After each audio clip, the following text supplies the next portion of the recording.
ਭਾਜਪਾ ਨੂੰ ਸੱਤਾਸੀਨ ਜਿਹੜੇ ਹੈਗੇ ਨੇ ਉਹਨਾਂ ਨੂੰ ਚੋਰ ਕਹਿ ਕੇ ਸੰਬੋਧਨ ਕੀਤਾ ਗਿਆ ਆਪ ਵੱਲੋਂ। ਜਿਹੜੇ ਆਪਣੇ senior deputy mayor Kanwar Rana ਉਹ ਇੱਕ ਪ੍ਰਿੰਟ ਲੈ ਕੇ ਆਂਦੇ ਹਾਊਸ ਵਿੱਚ, ਉਹ ਇਹ ਕਹਿੰਦੇ ਤੁਸੀਂ ਪ੍ਰੈਸ ਕਾਨਫਰੰਸ ਜਿਹੜੀ ਕਰੀ ਸੀ ਉਹਦੇ ਵਿੱਚ ਚੋਰ ਸ਼ਬਦ ਤੁਸੀਂ ਯੂਜ਼ ਕਰਿਆ ਬੀਜੇਪੀ ਕਾਉਂਸਲਰ ਵਾਸਤੇ ਤੇ ਕਾਂਗਰਸ ਦੇ ਕਾਉਂਸਲਰ ਵਾਸਤੇ ਵੀ ਉਹ ਗੋਆ ਦੇ ਟ੍ਰਿਪ ਤੇ ਗਏ ਆ।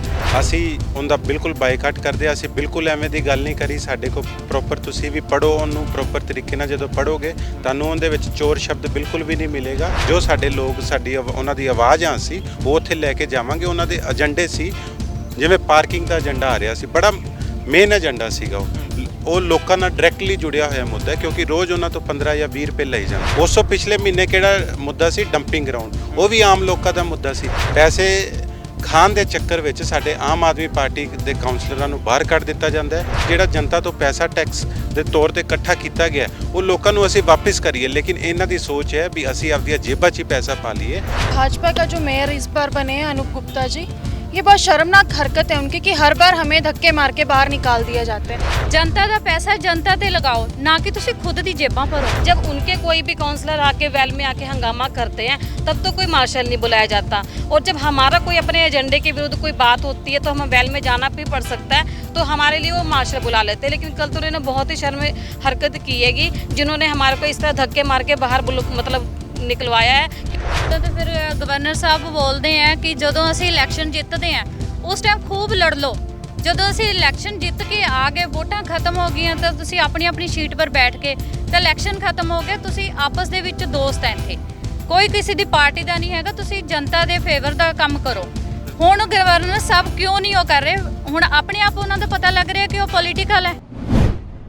ਸੋ ਬੀਤੇ ਦਿਨੀ ਚੰਡੀਗੜ੍ਹ ਨਗਰ ਨਿਗਮ ਦੀ ਹੋਈ ਹਾਊਸ ਮੀਟਿੰਗ ਦੇ ਵਿੱਚ ਬਹੁਤ ਜ਼ਿਆਦਾ ਬਵਾਲ ਹੁੰਦਾ ਹੈ। ਜਿਹੜੀ ਸੱਤਾ ਦੇ ਵਿੱਚ ਹੈ, ਪਾਵਰ ਦੇ ਵਿੱਚ ਹੈਗੀ ਹੈ ਭਾਜਪਾ, ਉਹਨਾਂ ਵੱਲੋਂ ਆਮ ਆਦਮੀ ਪਾਰਟੀ ਦੇ ਕਾਉਂਸਲਰ ਵੀ ਸਸਪੈਂਡ ਕਰ ਦਿੱਤੇ ਜਾਂਦੇ ਨੇ। 8 ਕਾਉਂਸਲਰ ਸਸਪੈਂਡ ਹੋਏ ਨੇ ਔਰ ਕਿਹਾ ਜਾ ਰਿਹਾ ਹੈ ਕਿ ਇਹ ਭਾਜਪਾ ਨੂੰ ਸੱਤਾਸੀਨ ਜਿਹੜੇ ਹੈਗੇ ਨੇ ਉਹਨਾਂ ਨੂੰ ਚੋਰ ਕਹਿ ਕੇ ਸੰਬੋਧਨ ਕੀਤਾ ਗਿਆ ਆਪ ਵੱਲੋਂ, ਤੇ ਇਹ ਸੰਸਦ ਦੀ ਜਿਹੜੀ ਹੈਗੀ ਹੈ, ਨਗਰ ਨਿਗਮ ਦੀ ਸੰਸਦ ਦੀ ਜਿਹੜੀ ਹੈ ਤੋਹੀਨ ਕੀਤੀ ਗਈ ਹੈ। ਆਮ ਆਦਮੀ ਪਾਰਟੀ ਦੇ ਕਾਉਂਸਲਰ ਸਾਡੇ ਨਾਲ ਮੌਜੂਦ ਨੇ, ਗੱਲਬਾਤ ਕਰਦੇ ਆ।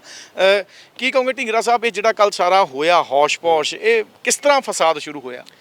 ਇਹ ਫਸਾਦ ਦਾ ਕਾਰਨ ਇਹ ਹੈ ਜੀ, ਜਿਹੜੇ ਆਪਣੇ senior deputy mayor Kanwar Rana ਉਹ ਇੱਕ ਪ੍ਰਿੰਟ ਲੈ ਕੇ ਆਂਦੇ ਹਾਊਸ ਵਿੱਚ, ਉਹ ਇਹ ਕਹਿੰਦੇ ਤੁਸੀਂ ਪ੍ਰੈਸ ਕਾਨਫਰੰਸ ਜਿਹੜੀ ਕਰੀ ਸੀ ਉਹਦੇ ਵਿੱਚ ਚੋਰ ਸ਼ਬਦ ਤੁਸੀਂ ਯੂਜ਼ ਕਰਿਆ ਬੀਜੇਪੀ ਕਾਉਂਸਲਰ ਵਾਸਤੇ ਤੇ ਕਾਂਗਰਸ ਦੇ ਕਾਉਂਸਲਰ ਵਾਸਤੇ ਵੀ ਉਹ ਗੋਆ ਦੇ ਟ੍ਰਿਪ ਤੇ ਗਏ ਆ।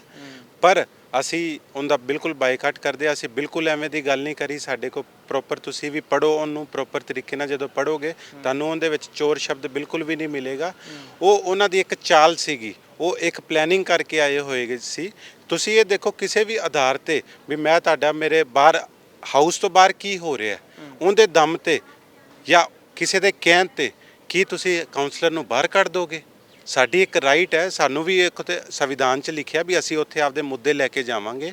ਜੋ ਸਾਡੇ ਲੋਕ ਸਾਡੀ ਉਹਨਾਂ ਦੀ ਆਵਾਜ਼ ਆ ਸੀ ਉਹ ਉੱਥੇ ਲੈ ਕੇ ਜਾਵਾਂਗੇ। ਉਹਨਾਂ ਦੇ ਏਜੰਡੇ ਸੀ, ਜਿਵੇਂ ਪਾਰਕਿੰਗ ਦਾ ਏਜੰਡਾ ਆ ਰਿਹਾ ਸੀ, ਬੜਾ ਮੇਨ ਏਜੰਡਾ ਸੀਗਾ ਉਹ ਲੋਕਾਂ ਨਾਲ ਡਾਇਰੈਕਟਲੀ ਜੁੜਿਆ ਹੋਇਆ ਮੁੱਦਾ ਹੈ, ਕਿਉਂਕਿ ਰੋਜ਼ ਉਹਨਾਂ ਤੋਂ 15 ਜਾਂ 20 ਰੁਪਏ ਲਈ ਜਾਂਦੇ। ਆਮ ਲੋਕਾਂ ਦਾ ਮੁੱਦਾ, ਆਮ ਲੋਕਾਂ ਦਾ ਮੁੱਦਾ। ਅਸੀਂ ਉਹੀ ਮੁੱਦੇ ਚੱਕਦੇ ਹਾਂ। ਉਸ ਤੋਂ ਪਿਛਲੇ ਮਹੀਨੇ ਕਿਹੜਾ ਮੁੱਦਾ ਸੀ? ਡੰਪਿੰਗ ਗਰਾਊਂਡ, ਉਹ ਵੀ ਆਮ ਲੋਕਾਂ ਦਾ ਮੁੱਦਾ ਸੀ। ਪਰ ਇਹਨਾਂ ਨੇ ਪੈਸੇ ਖਾਣੇ ਹੁੰਦੇ ਆ, ਪੈਸੇ ਖਾਣ ਦੇ ਚੱਕਰ ਵਿੱਚ ਸਾਡੇ ਆਮ ਆਦਮੀ ਪਾਰਟੀ ਦੇ ਕਾਉਂਸਲਰਾਂ ਨੂੰ ਬਾਹਰ ਕੱਢ ਦਿੱਤਾ ਜਾਂਦਾ ਹੈ, ਕਿਉਂਕਿ ਅਸੀਂ ਕੁਝ ਵੀ ਗਲਤ ਨਹੀਂ ਹੋਣ ਦਿੰਦੇ, ਕਿਉਂਕਿ ਅਸੀਂ ਚਾਹੁੰਦੇ ਹਾਂ ਵੀ ਲੋਕਾਂ ਦਾ ਪੈਸਾ ਲੋਕਾਂ ਨੂੰ ਵਾਪਸ ਵੀ ਮਿਲੇ।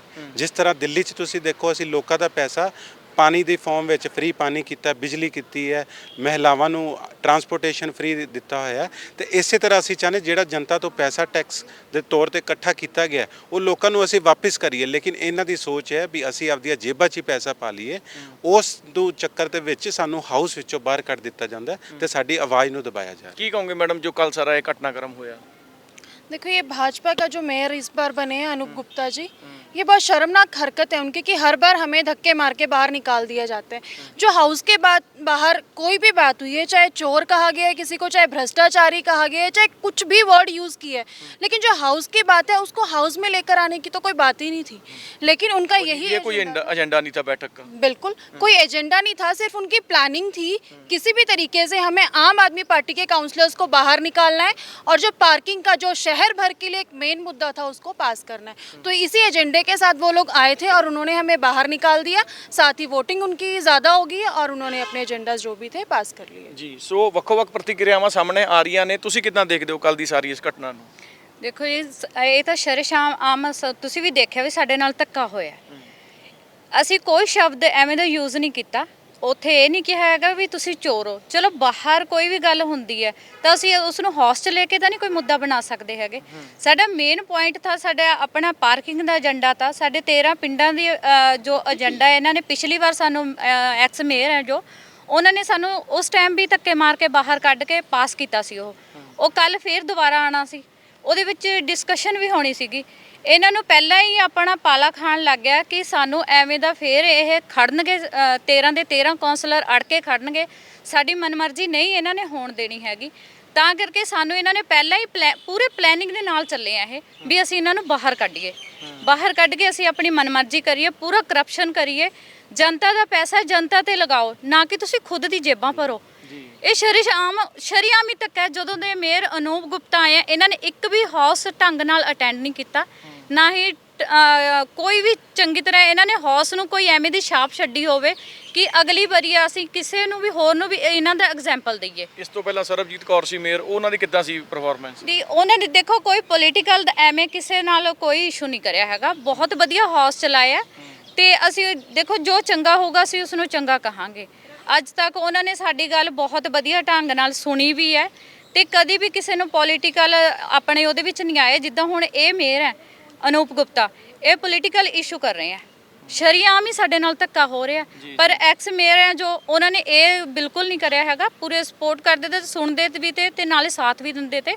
ਪਰ ਹੁਣ ਨਹੀਂ, ਇਹ ਹੌਸ ਹੀ ਨਹੀਂ ਚੱਲਿਆ ਹੈਗਾ। ਕੀ ਲੱਗਦਾ ਤੁਹਾਨੂੰ ਮੇਅਰ ਆਪਣੇ ਜਿਹੜੇ ਅਹੁਦੇ ਦੀ ਦੁਰਵਰਤੋਂ ਕਰ ਰਹੇ ਆ, ਪਦ का दुरुपयोग कर रहे हैं? हाँ जी बिल्कुल जी, क्योंकि देखो हाउस में तो सारे काउंसलर एक समान होने चाहिए, लेकिन जैसे कल हुआ है हमने भी उनको यही बोला कि देखो रूल तो सभी के लिए एक जैसे होने चाहिए। जब उनके कोई भी काउंसलर आके वेल में आके हंगामा करते हैं तब तो कोई मार्शल नहीं बुलाया जाता, और जब हमारा कोई अपने एजेंडे के विरुद्ध कोई बात होती है तो हमें वेल में जाना भी पड़ सकता है, तो हमारे लिए वो मार्शल बुला लेते हैं। लेकिन कल तो उन्होंने बहुत ही शर्म हरकत की हैगी जिन्होंने हमारे को इस तरह धक्के मार के बाहर मतलब निकलवाया है, क्योंकि उनको शहर के जो एजेंडे थे वो पास कराने होते हैं, और जो एजेंडे उसमें होते हैं ना जो मतलब पास नहीं भी कराने होते वो अपनी मर्जी से कर देते, क्योंकि उसमें हमारी सहमति तो होती नहीं है। लेकिन वो ये चाहते हैं कि इनकी हमारे को जरूरत है नहीं, हमारी पूरी मतलब वोटिंग हैगी है, हम अपने आप कर लेंगे, इनकी हमारे को जरूरत नहीं है। लेकिन हम भी अपने पब्लिक के लिए जो चुने गए हैं हमें भी अपने पूरी बात रखने का हक हैगा कि हम भी अपने जो पब्लिक के जो मतलब एजेंडे है वो भी हाउस में रखें, उनके लिए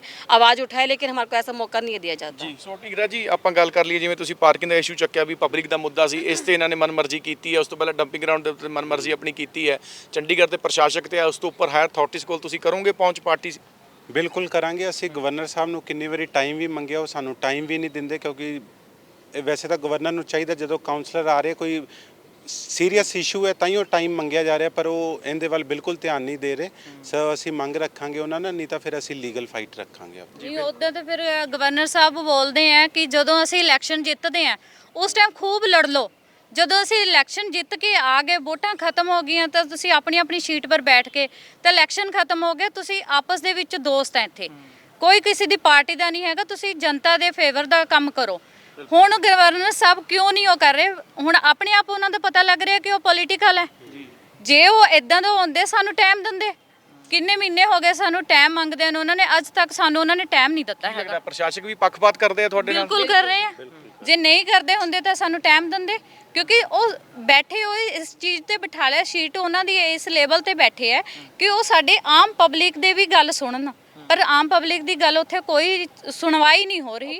ਪੂਰਾ ਪੋਲੀਟੀਕਲ ਪੂਰਾ ਜਿੱਦਾਂ ਵੀ ਚਲਾਇਆ ਜਾ ਰਿਹਾ ਪੋਲੀਟੀਕਲ ਚੱਲਿਆ ਰਿਹਾ। ਬਿਲਕੁਲ ਠੀਕ ਹੈ। ਸੋ ਇਹ ਚੰਡੀਗੜ੍ਹ ਆਮ ਆਦਮੀ ਪਾਰਟੀ ਦੇ ਕਾਉਂਸਲਰਸ ਹੈਗੇ ਨੇ, ਐਮਸੀ ਹੈਗੇ ਨੇ, ਜਿਨ੍ਹਾਂ ਨੇ ਇਤਰਾਜ਼ ਜਤਾਇਆ ਬੀਤੇ ਦਿਨ ਜੋ ਨਗਰ ਨਿਗਮ ਚੰਡੀਗੜ੍ਹ ਦੀ ਹਾਊਸ ਮੀਟਿੰਗ 'ਚ ਵਾਪਰਦਾ 8 ਕਾਉਂਸਲਰ ਸਸਪੈਂਡ ਕੀਤੇ ਜਾਂਦੇ ਨੇ, ਔਰ ਇਹਨਾਂ ਦਾ ਇਹ ਵੀ ਕਹਿਣਾ ਹੈ ਕਿ ਚੰਡੀਗੜ੍ਹ ਦੇ ਪ੍ਰਸ਼ਾਸਕ ਵੀ ਇੱਕ ਪਾਸੇ ਉਹਨਾਂ ਦੀ ਪੰਜਾਬ ਦੇ ਮੁੱਖ ਮੰਤਰੀ ਭਗਵੰਤ ਮਾਨ ਨਾਲ ਟਸਲ ਚੱਲ ਰਹੀ ਹੈ ਤੇ ਚੰਡੀਗੜ੍ਹ ਆਪ ਦੇ ਕਾਉਂਸਲਰ ਨਾਲ ਵੀ ਹੁਣ ਉਹਨਾਂ ਦਾ ਆਪਾਂ ਕਹੀਏ 57 36 ਦਾ ਅੰਕੜਾ ਹੋ ਰਿਹਾ ਹੈ। ਕਿੰਨਾ ਕੁ ਰਾਜਨੀਤਿਕ ਇਸ ਤੇ ਪ੍ਰਭਾਵ ਪਾਉਂਦੀ ਹੈ, ਕਿੰਨਾ ਕੁ ਇਹ ਜਾ ਕੇ ਬਦਲਦਾ ਹੈ, ਸਾਹਮਣੇ ਆ ਜਾਏਗਾ। ਵਿਜੇ ਮੋਹਨ ਦੇ ਨਾਲ ਬਲਜੀਤ ਮਰਵਾਹਾ, ਚੰਡੀਗੜ੍ਹ।